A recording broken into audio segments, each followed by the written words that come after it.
प्रिय भाइयों और बहनों, पूरी बाइबल में एक बहुत ही अद्भुत और महिमामयी प्रतिज्ञा बार बार दिखाई देती है। यीशु फिर से आएगा। यह केवल एक वादा ही नहीं, बल्कि परमेश्वर की निश्चित योजना है। यीशु का पहला आगमन, जब वह कुंवारी मरियम से जन्मे, हमें उद्धार देने और पाप से छुड़ाने के लिए था। परंतु उनका दूसरा आगमन न्याय, महिमा और अपने लोगों को अपने साथ ले जाने के लिए होगा। पहला, यीशु ने स्वयं वादा किया। यूहन्ना 14 का 2 और 3 में यीशु कहते हैं, मेरे पिता के घर में बहुत से निवास स्थान हैं, यदि न होते तो मैं तुमसे कह देता, क्योंकि मैं तुम्हारे लिए स्थान तैयार करने जाता हूँ। और जब मैं जाकर तुम्हारे लिए स्थान तैयार कर लूंगा तो फिर आकर तुम्हें अपने साथ ले जाऊंगा, कि जहां मैं हूं तुम भी वहां रहो। इस वचन से स्पष्ट है कि यीशु ने अपने शिष्यों को सीधे कहा कि वह फिर आएगा। दूसरा, स्वर्गदूतों की गवाही। प्रेरितों के काम 1 का 10 और 11 में जब यीशु स्वर्ग में उठाए गए तो 2 स्वर्गदूतों ने शिष्यों से कहा, गलील के पुरुषों, तुम क्यों आकाश की ओर ताकते खड़े हो? यही यीशु जो तुम्हारे पास से स्वर्ग पर उठा लिया गया है, जिस रीति से तुमने उसे स्वर्ग में जाते देखा है, उसी रीति से वह फिर आएगा। यह केवल एक सांत्वना नहीं थी, बल्कि आने वाले समय की भविष्यवाणी भी थी। तीसरा, प्रेरितों की गवाही। पौलुस ने कई बार लिखा कि यीशु जल्द आने वाला है। 1 थिस्सलुनीकियों 4 का 16 और 17 में वह कहते हैं, क्योंकि आप ही प्रभु स्वर्ग से उतरेंगे, उस समय आज्ञा का शब्द और प्रधान दूत का शब्द और परमेश्वर की तुरही का निनाद होगा, और जो मसीह में मरे हैं वे पहले जी उठेंगे। तब हम जो जीवित और बचे होंगे उनके साथ बादलों पर उठा लिए जाएंगे कि हवा में प्रभु से मिलें, और इस रीति से हम सर्वदा प्रभु के साथ रहेंगे। यह वचन आज भी हमें आशा देता है कि यीशु हमें लेने आएंगे। चौथा, प्रतीक्षा का महत्व। बाइबल में बार बार कहा गया है कि हमें सजग रहना है। मत्ती 24 का 42, इसलिए जागते रहो, क्योंकि तुम नहीं जानते कि तुम्हारा प्रभु किस दिन आएगा।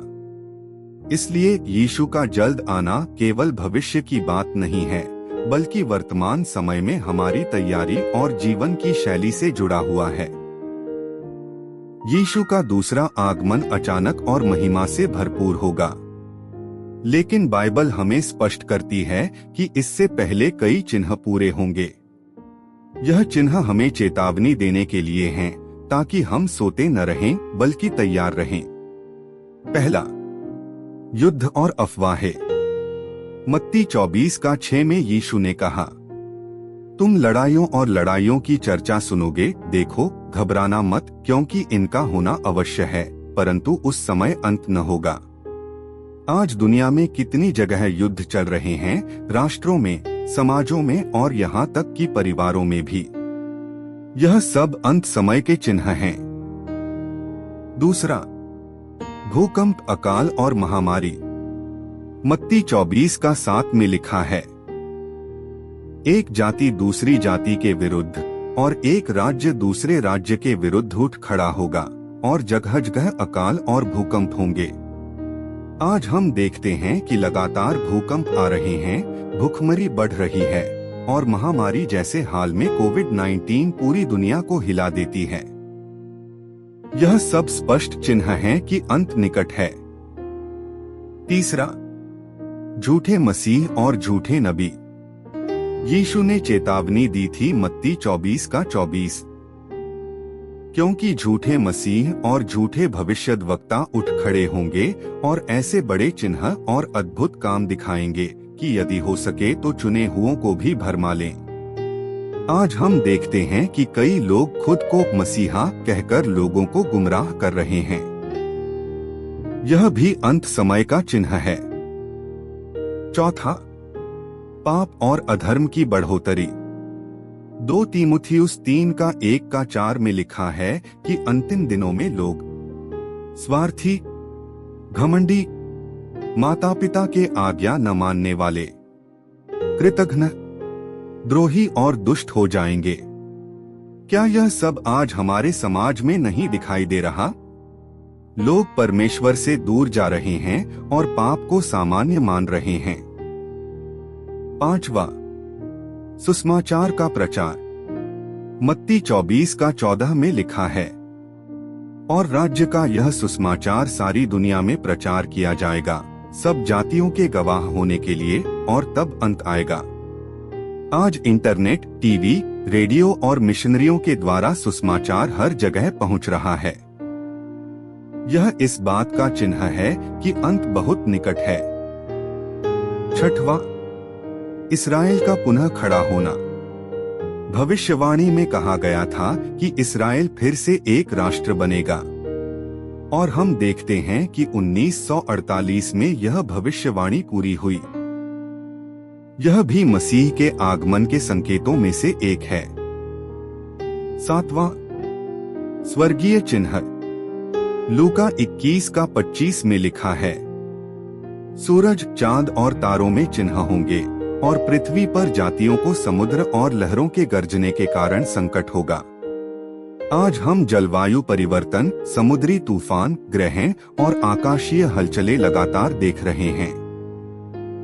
यह सब हमें बताता है कि समय बहुत निकट है। 8वां, प्रेम का ठंडा पड़ जाना। मत्ती 24:12, और अधर्म बढ़ने से बहुतों का प्रेम ठंडा हो जाएगा। आज के समय में रिश्तों में प्यार और विश्वास की जगह स्वार्थ, धोखा और नफरत ने ले ली है। 9वां, उत्पीड़न। यीशु ने कहा था कि उनके नाम के कारण विश्वासियों को सताया जाएगा। मत्ती 24:9। आज भी कई देशों में मसीही विश्वासी अपने विश्वास के लिए सताए जा रहे हैं। यह भी एक बड़ा चिन्ह है। 10वां, जागरूकता का बुलावा। ये सारे चिन्ह हमें डराने के लिए नहीं हैं, बल्कि हमें तैयार करने के लिए हैं। यीशु ने कहा, मत्ती 24:33, जब तुम इन सब बातों को देखोगे तो जान लो कि वह निकट द्वार पर है। इसलिए मेरे भाइयों और बहनों, परमेश्वर की आराधना करो और पाप से दूर रहो, ताकि हम सब भी यीशु के साथ स्वर्ग जा सके। आमीन।